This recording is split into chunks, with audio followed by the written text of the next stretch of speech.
ఓకేనా? పోచారం మున్సిపాలిటీ పరిధిలో కొర్రెమల గ్రామంలో 1985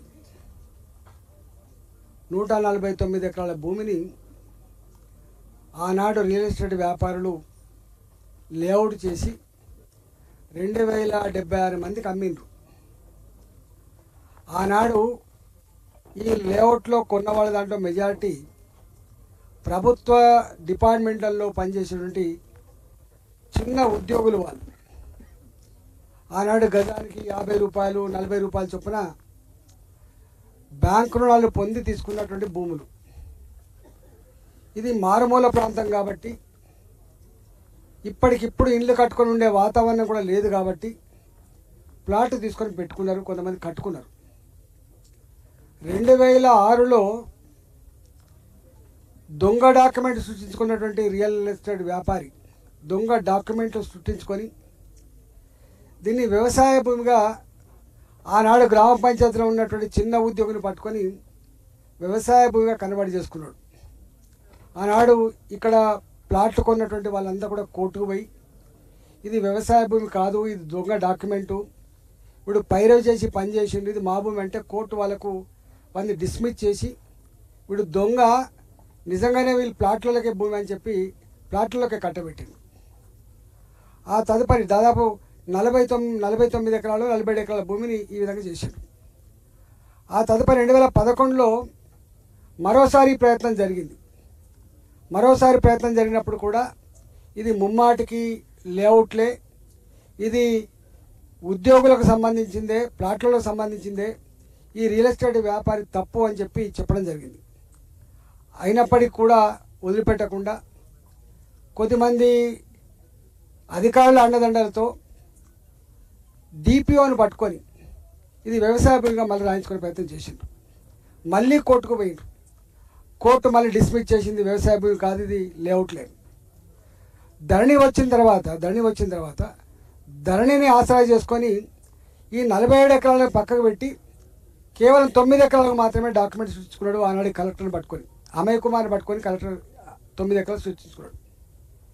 9 ఎకరాల తోడుగా ఇక్కడ ప్లాట్ల ఓనర్లు ఎవరైతే ఉన్నారో దౌర్జన్యం చేసి ఎన్నడుకున్నా మీకు చెందదిది, మీరు అనుభవించలేరు, మీరు అమ్ముకొని పోవాలని చెప్పి 40,000కు గజం ఉన్నదాన్ని, 30,000 గజం ఉన్నదాన్ని 10,000కో 5,000కో మనిషిని బట్టి పరిస్థితిని బట్టి తీసుకుంటూ పోయాడు. ఒక 2076లో 206 ప్లాట్లను కూడా వీడు రియల్ ఎస్టేట్ బ్రోకర్ తీసేసుకున్నాడు. ఇవాళ పరిస్థితి ఏంటంటే 600 ఇళ్ళు ఉన్నాయి ఇక్కడ ఏకశిలా నగర్లో. ఇవాళ దాదాపు 600 ఇళ్ళు ఉంటే మిగతా ఇళ్ళు కట్టుకోవడానికి పర్మిషన్కి పోతే ఈ గ్రామ పంచాయతీ పాలక మండలి లేదు కాబట్టి ఈ మున్సిపాలిటీ వచ్చిన తర్వాత వీడికి ఎల్ఆర్ఎస్ ఇస్తలేరు. ఎల్ఆర్ఎస్ ఇవ్వకపోవడం వల్ల పాపం తిరిగి ఆశకు వచ్చి అక్కడక్కడ కొంతమంది రేకుల షెడ్లు వేసుకొని కట్టుకుంటూ ఉన్నారు.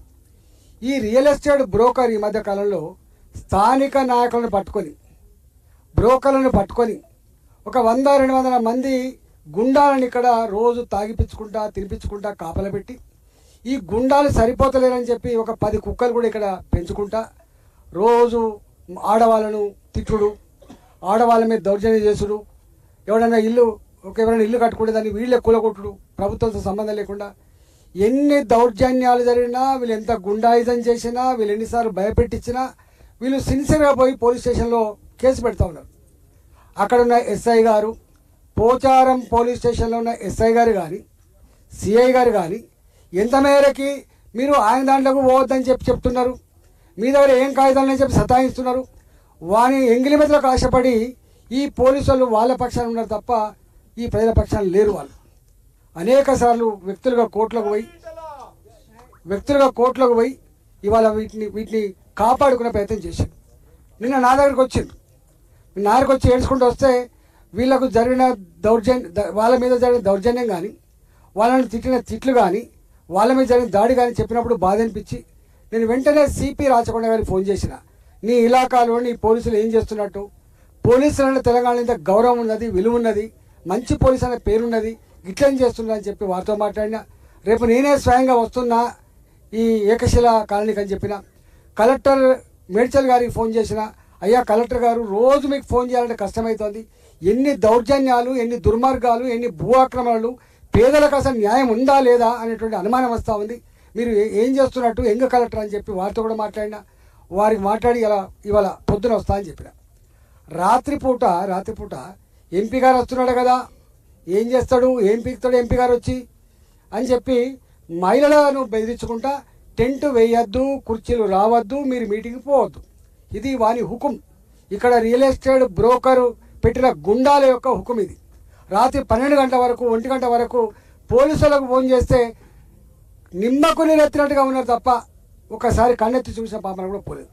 పొద్దున్న నేను వస్తా అని చెప్పిన, వచ్చిన నేను వచ్చేవారు భయంగా కొద్దిమంది ఉన్నారు ఇక్కడ. ఏందా సుదర్శన్ రెడ్డి మా విక్రమ్ రెడ్డి అడిగినా, అరే 2000 ప్లాట్లు కదా, ఎందుకు ఇంత తక్కువ మంది అంటే భయపడుతున్నారన్నా, ఎవరు రావట్లేదు అంటే, మేము వచ్చిన ఒక అర్ధగంట సేపు అయిన తర్వాత వాళ్ళకు ధైర్యం వచ్చి ఎంపీ గారు వచ్చిందని చెప్పి వచ్చిన తర్వాత అన్ని విషయాలు తెలుసుకున్న తర్వాత ఒక అబ్బాయి అలా చిన్న ఉద్యోగి 40 లక్షలు పెట్టి ఇల్లు కట్టుకునే సారు, కళ్ళ ముందే ఈ గుండాలు నా ఇల్లు కూలగొట్టిండ్రు అని చెప్పి నా ఇల్లు చూస్తూ పా అని చెప్పి ఏడుస్తూ ఉంటే పోతున్నాం. మేము పోతుంటే మేము పోతున్న రైట్ సైడ్లో ఒక 20 మంది బీర్ సీసాలు పెట్టుకొని తాక్కుంటా వాళ్ళు పోతున్నారా, మీరు ఏం పిక్తారు అన్నట్టుగా చూస్తున్నారు. ఏం చేస్తారా మీరు అంటే చూస్తున్నారు. మా వాళ్ళు చేసి అన్న వాళ్ళే అన్న. ఈ 2 నెలల పాటు దౌర్జన్యం చేసిన వాళ్ళు, మహిళలను అనరాని బూతులు తిట్టిన వాళ్ళు, దుర్మార్గాలు చేసిన వాళ్ళంతా కూడా వీళ్ళు అనగానే పోదాం పా, వీడు ఎవడో అడుగుదామని చెప్పి మేము పోయినాం. వాడు తాగుతాడు, వాడు అక్కడ కూర్చొని వాడు లాడ్సాప్ లెక్క ఉన్నాడు తప్ప కనీసం ఎంపీ గారు వచ్చిండ్రు సార్ ఇట్లా సంగతాన్ని చెప్పడానికి కూడా రాలేవాడు. నేనన్నా వాడు లేవని కూడా లేస్తలేడు వాడు. నేనన్నా లేపి ఒక్కటి వేసిన నేను. అంటే పోలీసులు ధర్మాన్ని కాపాడలో విఫలమైనప్పుడు, రెవెన్యూ అధికారులు ప్రజలకు అండగా ఉండలో విఫలమైనప్పుడు, నేను వాళ్ళ ఓటుతో గెలిచిన బిడ్డగా నా కర్తవ్యం కాబట్టి ధర్మాన్ని కాపాడే క్రమంలో, ప్రజలకు ఒక విశ్వాసాన్ని కల్పించే క్రమంలో వాళ్ళ బిడ్డగా నేను తప్పకుండా వాడిని ఒకటి పనిష్మెంట్ ఇచ్చిన. నేను ఇప్పుడు చెప్తా ఉన్నా, మీరు కనుక, నేను దీన్ని తప్పుగా భావించట్లేదు, నేను ప్రజల పక్షాన నిజమైన బిడ్డగా నిలబడడానికి ఫీల్ అవుతా ఉన్నా.